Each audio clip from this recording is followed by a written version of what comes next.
இன்றைக்கி அழகே அழகு சீரியலில் என்ன நடந்ததுன்னு சொல்லி பார்ப்போம்.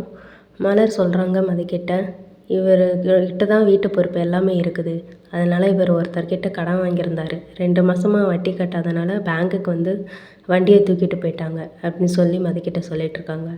மலர் பாக்கியராஜ்கிட்ட, ஏன் உங்களுக்கு இவ்வளோ வேர்க்குது, நீங்கள் உள்ளே போய் உட்கார வேண்டியதானே அப்படின்றாங்க. உங்களுக்கு வேணால் நான் லெமன் ஜூஸ் எடுத்துகிட்டு வந்து கொடுக்கட்டுமா அப்படின்னு சொல்கிறாங்க. உடனே மலர் வந்துட்டு லெமன் ஜூஸ் போய் எடுத்து கொடுக்குறக்காக போயிருக்காங்க. அப்புறம் மதிக்கிட்ட சொல்கிறாரு, எனக்கு வீட்டோட பொறுப்பு எல்லாம் பார்க்குறக்கு எனக்கு ஓகே தான். ஆனால் வரவுக்கு மாரி செலவு அதிகமாக இருக்கிறனால என்னால் அதை சமாளிக்க முடியலை. நீங்கள் நினைக்கலாம் பேங்க்கில் தானே வேலை பார்க்குறீங்க, நல்லா தானே சம்பாதிக்கிறீங்க அப்படின்னு சொல்லி நினைக்கலாம் அப்படின்னு சொல்லிட்டு இருக்கையில மதி சொல்கிறாங்க, எனக்கு புரியுதுங்க அப்படின்னு சொல்கிறாங்க. அதுக்கப்புறம் மலர் வந்துட்டு லெமன் ஜூஸ் எடுத்துகிட்டு பாக்கியராஜுக்கும் மதிக்கும் கொடுக்குறாங்க. எனக்கு எதுக்கு ஜூஸ் அப்படி சொல்லி மதி கேட்குறாங்க. இல்லை நீ குடின்னு சொல்கிறாங்க. நீங்கள் குடிச்சிங்களான்னு சொல்லி கேட்குறாங்க. இல்லை எனக்கெல்லாம் வேண்டாம் அப்படின்றாங்க. இது நம்ம ஷேர் பண்ணிக்கலாம்னு சொல்லிட்டு நான் ஒரு கிளாஸ் எடுத்துகிட்டு வரேன்னு சொல்லிட்டு போகிறாங்க. உடனே பாக்கியராஜ் சொல்கிறாரு மலர்கிட்ட, மலர் நான் அந்த காசை வாங்கியிருக்கக்கூடாது அப்படின்னு சொல்லிட்டு இருக்கலாம்.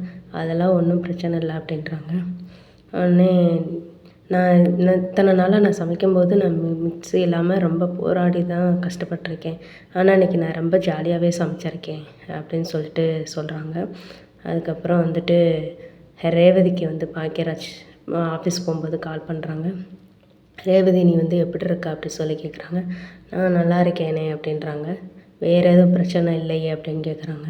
வேறு எதுவும் பிரச்சனை இல்லை, நீ போனதுக்கப்புறம் நேற்று நைட்டு நீ போனதுக்கப்புறம் அவர் வந்து போய் தூங்கிட்டார் அப்படின்னு